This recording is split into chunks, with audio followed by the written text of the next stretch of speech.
Good morning. जय मसीह की। फिर से एक बार धन्यवाद हो परमेश्वर का, एक अच्छे दिन के लिए, एक अच्छी शुरुआत के लिए। और उन्होंने आज हमें ज़िंदा रखा है, खुश रखा है, जगाया, उसके लिए धन्यवाद प्रभु का। और परमेश्वर की बुद्धिमत्ता के ऊपर हम बात कर रहे हैं। और आज जिस पंक्ति के बारे में मैं बात करने वाला हूँ, वो पंक्ति परमेश्वर की बुद्धिमत्ता के बारे में हमें कुछ अच्छा सिखाती है, कुछ बताती है। तो आइए उस पंक्ति को देखते हैं। और वो पंक्ति है याकूब के 3 और उसके 15 और 17 वचन में। ओके।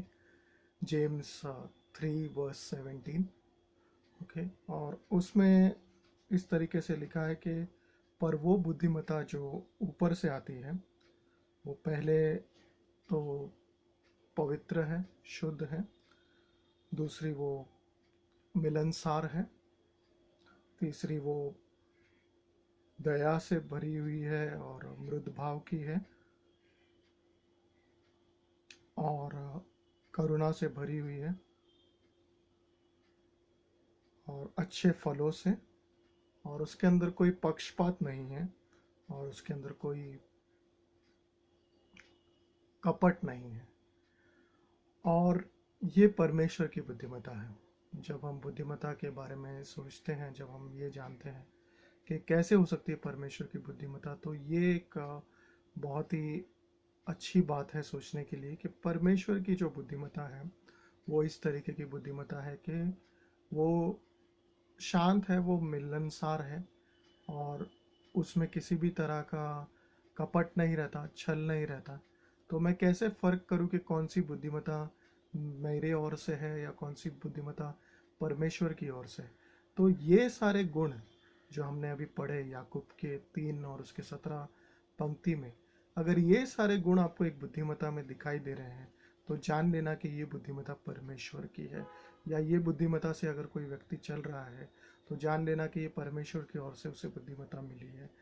पर अगर आ, इनके अलावा कोई बुद्धिमत्ता है, और उस बुद्धिमत्ता के बारे में याकूब के ही तीसरे अध्याय में लिखा है। इसी पंक्ति के थोड़ा ऊपर अगर हम देखेंगे, तो वचन 13 और 14 और 15 में लिखा है कि ये बाकी सारी जो बातें, जिसमें झगड़ा है, जिसमें जलन है, जिसमें दूसरों के बारे में बुरा सोचना है और दूसरों के बारे में अच्छा नहीं सोचना। ओके। और यहाँ पे बुद्धिमत्ता में परमेश्वर की बुद्धिमत्ता के बारे में 17 पंक्ति में लिखा है कि वो कपट रहित है। कपट रहित मतलब दूसरों के बारे में कुछ गलत नहीं सोचती वो बुद्धिमत्ता, दूसरों के बारे में कुछ बुरा नहीं सोचती। और अगर ऐसी बुद्धिमत्ता से आप काम कर रहे हैं या इस तरीके की बुद्धिमत्ता से आप अगुवाई में चल रहे हैं, तो जान लेना कि ये परमेश्वर की ओर से आपको मिली है।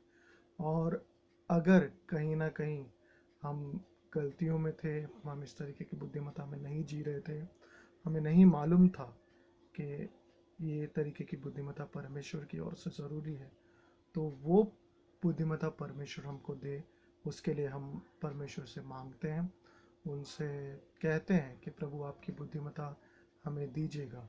याकूब की किताब में ही लिखा है कि तुम्हारे पास है नहीं क्योंकि तुम मांगते नहीं हो। 4:2 में लिखा है।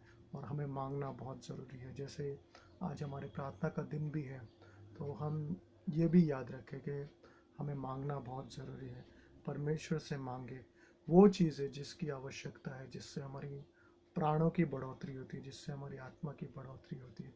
ज़रूरी है हमारे आत्मिक जीवन को इस समय मजबूत रखने की, परमेश्वर से मांगने की, परमेश्वर से ये कहने की कि प्रभु आप ही हमारा सहारा है, आप ही हमारी मददगार हैं, और आप ही हैं जो हमारे प्राणों को, हमारे आत्मा को जो है मजबूती से पकड़े रखे प्रभु।